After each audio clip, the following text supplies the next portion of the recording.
شايفين الجمال الذهبي المقرمش ده؟ مين يصدق ان البفتيك ده صحي ومعمول في الاير فراير؟ اسمعوا كده صوت القرمشه.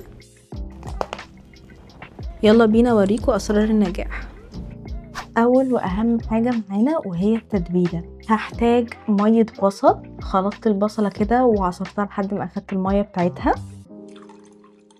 وهحتاج كمان معلقه كبيره من الخل هتطري انسجه اللحمه ويخلي طعمها حلو قوي. وهحتاج كمان معلقه كبيره من الزبادي.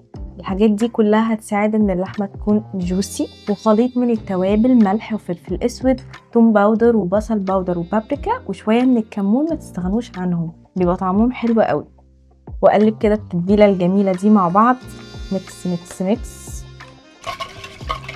اهم حاجه واهم سر في نجاح البفتيك في الاير فراير هي قطعيه اللحمه. لازم يكون البفتيك قطعيته رفيعه قوي، ويكون نوع اللحمه نفسه، يعني نوع اللحمه بيستوي بسرعه. يعني هي الحاجه دي هي اللي هتخلي البفتيك جوسي وجميل وما ينشفش وكل حاجه. يعني السر كله في القطعيه. وهقلب اللحمه في التتبيله الجميله دي كويس قوي قوي.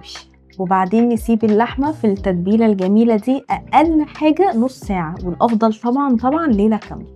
وبعدين هجيب شويه من الدقيق، حط عليهم ميه لحد ما القوام بتاعهم يبقى سايل كده، وده كده بديل للبيض. لو عايزين نستخدم بيض نقدر طبعا نعمل كده. ده الخليط السايل اللي انا هحط فيه البفتيك بتاعي. اما خليط التغطيه عباره عن دقيق متبلاه بفيجيتار وشويه كركم وشويه شطه بسيطه قوي قوي. اقلب التتبيله الجميله دي كده مع بعض. هقلب كده الدقيق مع الفيجيتار والشطه والكركم.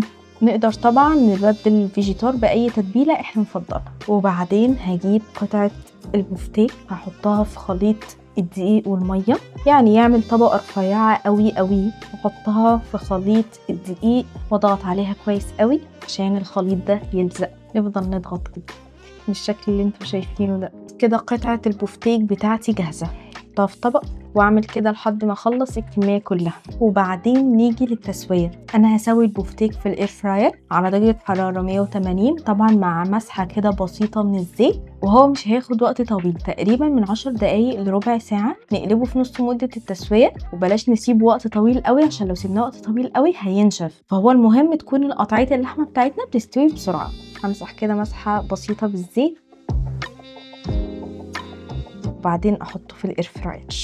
يلا بينا. وده كده شكلها بعد ما طلعت من الاير فراير. اخدت تقريبا 10 دقايق كده وكانت استوت. اهم حاجه عشان تطلع معانا مستويه كويس زي ما قلت لكم هي قطعيه اللحمه نفسها، لازم تكون بتستوي بسرعه. تعالوا كده يلا ندوقها. بسم الله.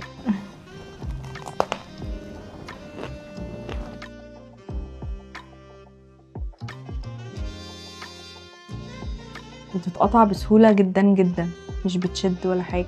هستنى رايكم في الكومنتس لو في اسرار ليكم في عمل البفتيك في الاير فراير، وايه رايكم فيه، وهل جربتوه في الفرن قبل كده ولا لا. ولو عجبتكم الوصفه ما تنسوش تعملوا لي لايك وفولو كومنت وشير، عشان الحاجات البسيطه دي بتساعدني اني اكمل.